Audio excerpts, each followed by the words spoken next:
My name is Lacey, and this is my story.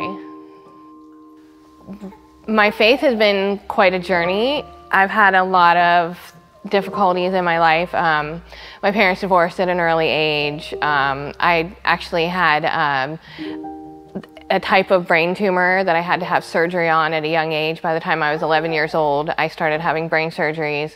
I was ill for a lot of my teenage years. I lost my best friend to a drug overdose. My dad was in a motorcycle accident and was quadriplegic, and I was the one that had to take care of him for 5.5 years until he eventually died from his injuries.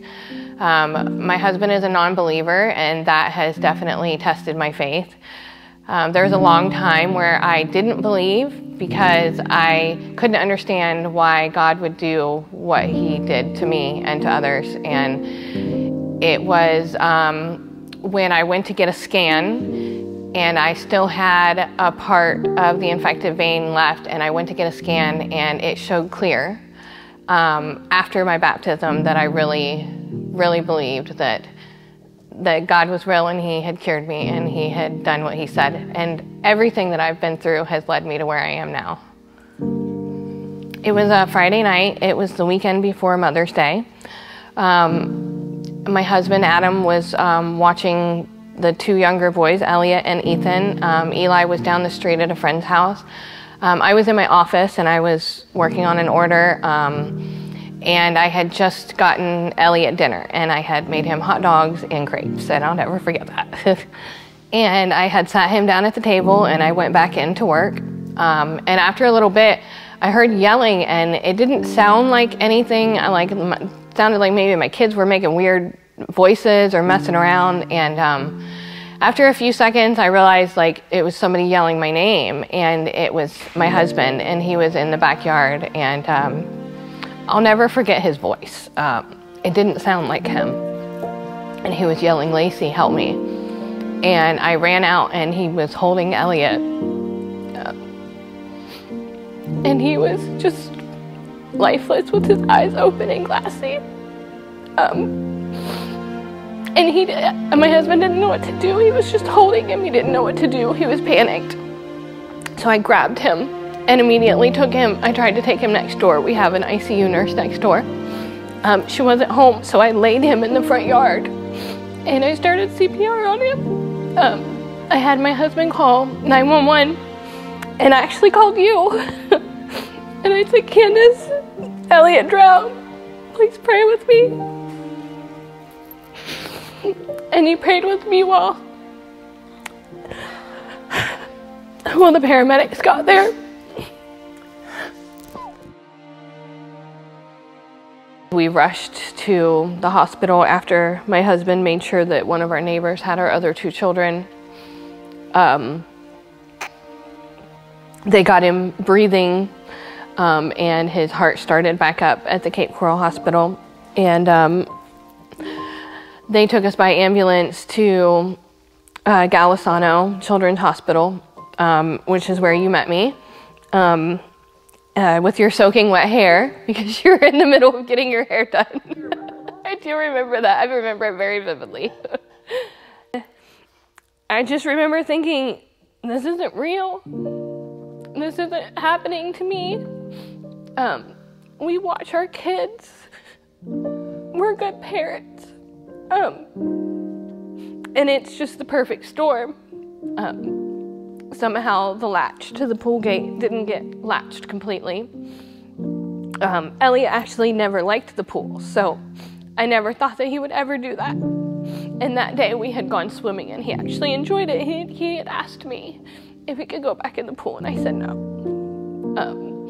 But I didn't think that he would ever do that. I didn't think so. And I'll never forget, like, there was no just screaming. I couldn't stop screaming and yelling my baby. I remember when we were in the conference room, and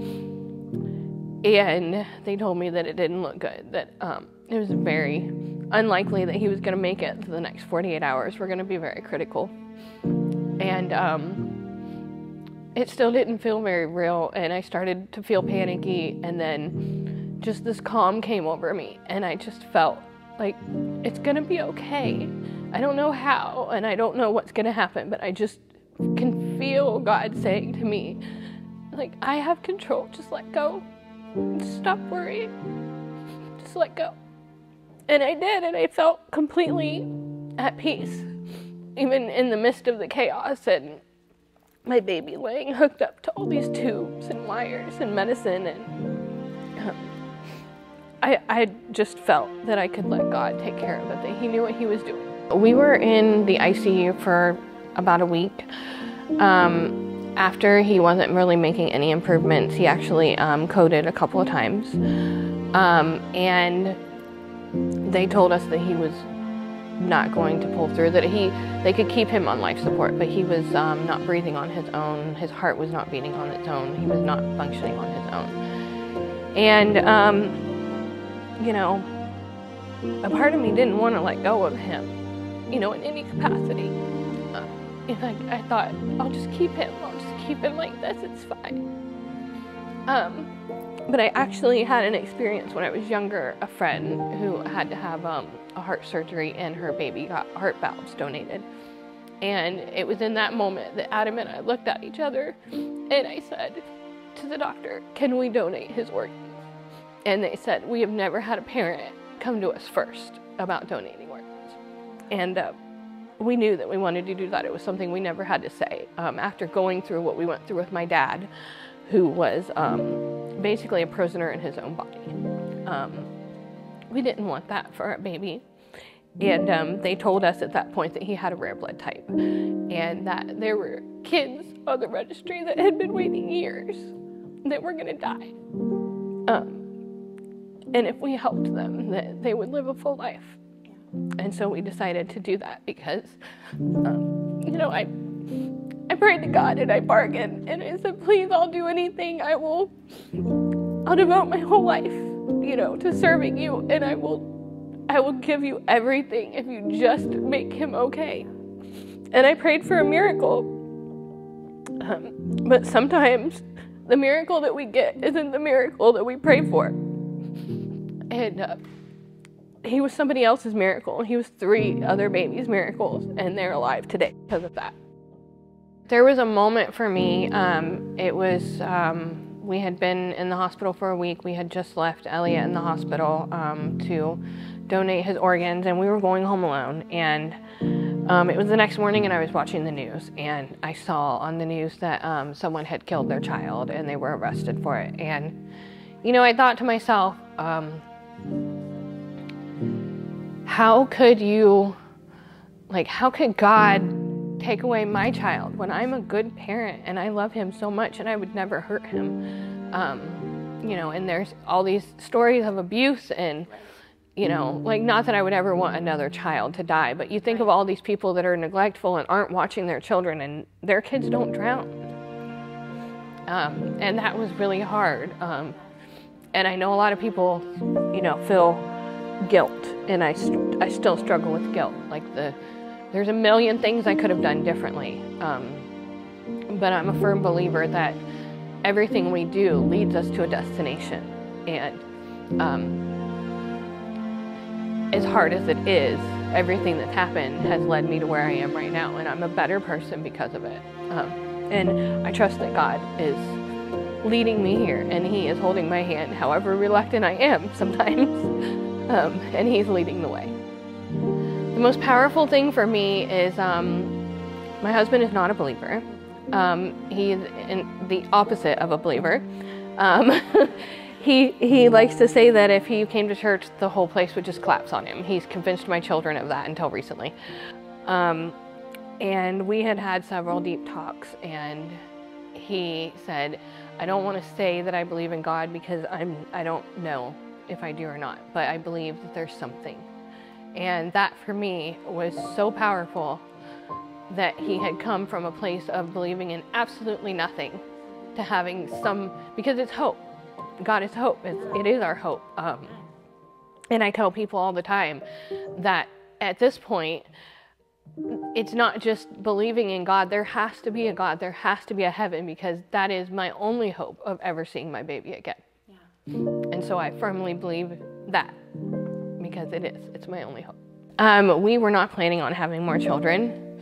When I found out I was pregnant, I was scared. I was overwhelmed. I was still in a very deep, dark place of grief. I wasn't taking very good care of myself. I was spending days looking at pictures and videos and just grieving, because I had just lost my baby. And he was my baby. Even at 2.5, he was my baby. And my husband wasn't thrilled, and I wasn't ecstatic, but you know, I knew that he was a gift.